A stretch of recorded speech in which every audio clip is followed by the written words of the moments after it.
सुप्रभात। श्री कन्या प्राथमिक विद्यालय कालावड, धोरण 7, विषय संस्कृत।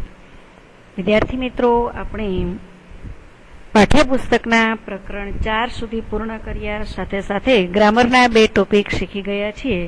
આજે આપણે અહીંયા ગ્રામરનો ઉપયોગ પણ આવશે, એ પણ સાથે શીખીશું।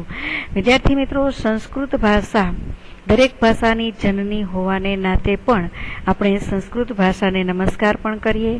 અને વિદ્યાર્થી મિત્રો, જોયું કે આપણે સંસ્કૃત પાઠ્યપુસ્તકની અંદર સૌપ્રથમ વંદના શીખ્યા, ત્યાર પછી ઘણી બધી વસ્તુઓના નામ છે, સંસ્કૃતમાં કેવી રીતે બોલાય છે એ શીખ્યા। ત્યાર પછી આપણે ઋતુ અનુસારનું કાવ્ય મેઘો વર્ષતી એ શીખ્યા। ત્યાર પછી થોડોક યોગ પણ લીધો, એટલે કે હાસ્ય યોગ શીખી ગયા। અને હવે આપણે પ્રકૃતિની અંદર જીવતા સજીવોની સાથે પણ કેવી રીતે આપણે જીવી શકીએ એ પણ શીખીએ। તો અહીંયા આપણે પ્રકૃતિની અંદર રહેલું એક પક્ષી છે, એમનું નામ છે ચટક ચટક, એટલે કે ચકલી ચકલી। એ પણ આપણે ચકલીની સાથે કેવી રીતે સંવાદ કરીએ એ પ્રમાણે અહીંયા શીખીએ। ઘણા બધા જોડકણા છે, બાળપણની અંદર તમે લોકો શીખી ગયેલા છો। બિલાડી બહેનને સાથે રમવા બોલાવો છો, ચકલીને પણ મારા ઘરે રમવા આવજે એવું બોલાવો છો। એ પ્રમાણે જોડકડાના આધારે આપણે હવે એમને સંસ્કૃતમાં બોલાવીએ। પક્ષી પણ બધી ભાષા જાણતું જ હશે, જેથી કરીને આપણા ઋષિમુનિઓ આપણને આવા સરસ કાવ્યો છે આપી ગયેલા છે। તો સંસ્કૃતની અંદર ચકલીને ચટક કહીને બોલાવવામાં આવે છે, એને અનુસંધાનનું કાવ્ય આપણે લઈએ।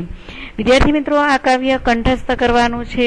4 માર્ક્સની અંદર એક શ્લોક છે તમને કંઠસ્થ કરવામાં પૂછાય છે, અને એક શ્લોક છે તમને અનુવાદમાં પૂછાય છે, અને 2 માર્ક્સના પ્રશ્નો હોય છે। એટલે 10 માર્ક્સનું તમારું આ કાવ્ય છે, થોડું ધ્યાનથી સમજવાનો પ્રયાસ કરજો, જેથી કરીને તમારા 10 માર્ક્સમાંથી તમને પૂરા માર્ક્સ છે એ પ્રાપ્ત થાય। જોઈએ પહેલા કાવ્યનો આપણે આલાપ લઈએ કે કેવી રીતે આપણે આ કાવ્યને બોલીશું તે।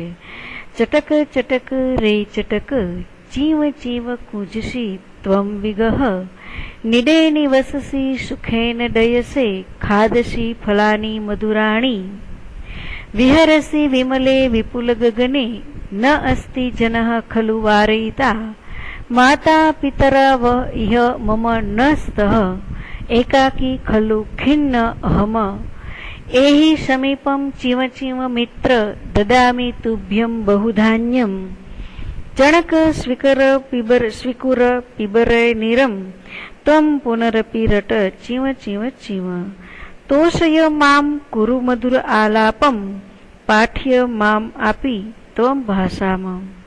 વિદ્યાર્થી મિત્રો, સરસ મજાનું કાવ્ય આપેલું છે। ચકલી ચકલી રે ચકલી, ચીવ ચીવ કુજસી ત્વમ વિગહ।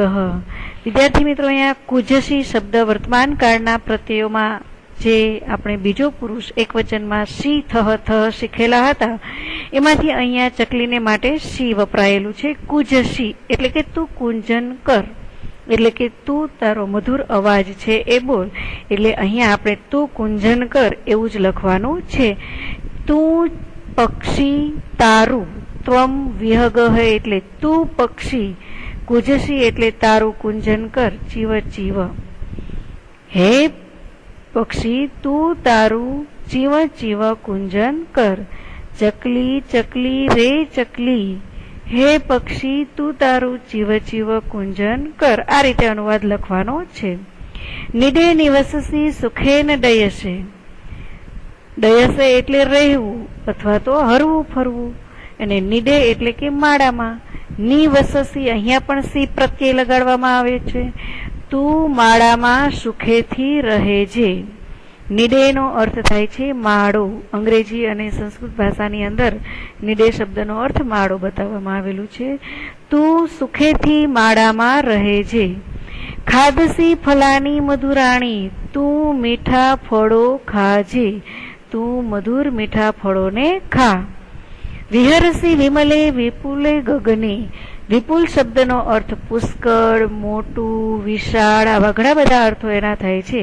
આપણને પછીનો શબ્દ ગગન આપેલો છે, એટલે આપણે વિશાળ ગગન એવો અર્થ લઈશું। વિમલ એટલે સ્વચ્છ અને નિર્મળ, વિહરસી એટલે કે પક્ષી જે આકાશમાં ઉડી રહ્યા હોય એને વિહરવું કહી શકાય છે. એટલે કહે છે તું, વિહરસીની સાથે સી આપેલો છે એટલે તું સ્વચ્છ અને નિર્મળ એવા વિશાળ ગગનમાં વિહરજે. નાસ્તિ શબ્દની સંધિ છૂટી પડે છે ન પ્લસ અસ્તિ. હવે ન છે એને વારયિતા શબ્દની આગળ લેવાનું છે, ન વારયિતા. લોકો ખરેખર તને અટકાવતા નથી. એકાકી ખલુ ખિન્ન પ્લસ અહમ, ખિન્ન પ્લસ અહમ સંધિ છૂટી પડે છે. વિદ્યાર્થી મિત્રો, પરીક્ષામાં હવે તમને છોટેલી સંધિ આપેલી હોય અને એનો પ્રોપર વર્ડ શું હોય એ આપણે કાવ્યને આધારે યાદ રાખીશું. એકાકી ખલુ ખિન્નમ. એકાકી એટલે એકલું, ખલુ એટલે ખરેખર, ખિન્ન એટલે ઉદાસ અને અહમ એટલે હું. અહીંયા બાળક અને પક્ષી બંનેને ઉદ્દેશીને આપવામાં આવેલી પંક્તિ છે કે ખરેખર હું એકલો અને ઉદાસ છું. એહી સમીપમ ચીમમ ચીમ મિત્ર. સોરી, માતા પિતા વાળી પંક્તિ એક આગળ બાકી રહી ગઈ. માતા પિતરા ઇહ મમ નહ સ્ત. માતા પિતા મમ એટલે મારી, સહ એટલે સાથે, ઇહ એટલે અહીં, ન એટલે નથી. ફરી વખત સાંભળજો કયા શબ્દને ક્યાં લીધેલો છે. આ રીતે વાંચન કરતા સંસ્કૃત ભાષાની અંદર અનુવાદ કરતી વખતે શબ્દોનો અન્વય કરવો પડે છે, એટલે કે એમને ગોઠવવા પડે છે. માતા પિતર ઇહ આપેલું છે, ઇહ શબ્દનો અર્થ અહીં. અહીં મમ એટલે મારી, સહ એટલે સાથે, માતા પિતા ન એટલે નથી. અહીં મારી સાથે માતા પિતા નથી. તેથી ખરેખર હું એકલો અને ઉદાસ છું. એહી સમીપમ ચીવ ચીવ મિત્ર. તેથી અરે મારી પાસે આવ, અને અરે મારા મિત્ર મારી પાસે આવ અને ચીવ ચીવ બોલ. અથવા તો ચકલીને ચીવ ચીવ કહીને બોલાવે છે કે ચી ચી કરતું પક્ષી મારી પાસે આવ. દદામી તુભ્યમ બહુ ધાન્યમ. દદામી મી પ્રત્યય છે વર્તમાન કાળનું. હું આપું છું તુભ્યમ તમને બધાને, બહુ ધાન્યમ ધાન્યનો અર્થ થાય છે અનાજ, એટલે કે ચણવા માટે હું તમને અનાજ આપું છું. બહુ એટલે ઘણું બધું અનાજ. ફરીથી માત્ર આમનો અનુવાદ લેજો. તું સ્વચ્છ અને વિશાળ ગગનમાં વિહરે છે. ખરેખર તને અટકાવનાર કોઈ નથી. અહીં મારા માતા પિતા મારી સાથે નથી. તેથી બ્રેકેટમાં લખવાનું વિદ્યાર્થી મિત્રો, જેથી કરીને તમારો અનુવાદ છે પરફેક્ટ રહે. તેથી બ્રેકેટ પૂરું. હું એકલો અને ઉદાસ છું માટે બ્રેકેટમાં લખજો, બ્રેકેટ પૂરું. અહીં ચી ચી એવો મારો મિત્ર મારી પાસે આવ. હું તને ઘણું બધું ધાન્ય આપીશ. ચણક સ્વીકુરુ પીબરે નિરમ. એટલે કે ચણનો સ્વીકાર કર અને પાણી પી.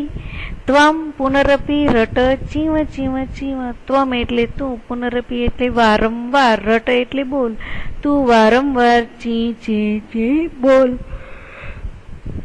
તોષય મા કુરુ મધુર આલાપમ. પાઠ્ય મામ અપી તવ ભાષામ. તોષય એટલે સંતોષ આપવો. વિદ્યાર્થી મિત્રો, આપણે તોષય શબ્દનો અર્થ અગાઉથી શીખી ગયા છીએ મેઘો વર્ષતી કાવ્યમાં પણ. સંતોષિત કર. મામ એટલે મને, કુરુ એટલે કર, મને સંતુષ્ટ કર તારા મધુર આલાપથી, મીઠા અવાજથી. પાઠ્ય એટલે શીખવું. મામ અપી મને પણ, તવ તારી, ભાષામ ભાષા મને પણ તારી ભાષા શીખવ. અહીંયા આપણે કાવ્યનો અનુવાદ પૂર્ણ કરીએ છીએ. વિદ્યાર્થી મિત્રો, પાકી બુકની અંદર સંસ્કૃત ઉપરની એક પંક્તિ પૂર્ણ કરી અને અનુવાદ લખજો. ત્યાર પછીની બીજી પંક્તિ પૂર્ણ કરી અનુવાદ લખજો.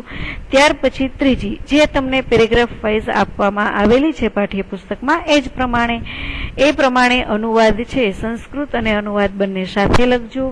ત્યાર પછી તમે શબ્દાર્થ લખજો અને ત્યાર પછી તમને હું જે હોમવર્કમાં પેજ આપું એ પેજ લખજો.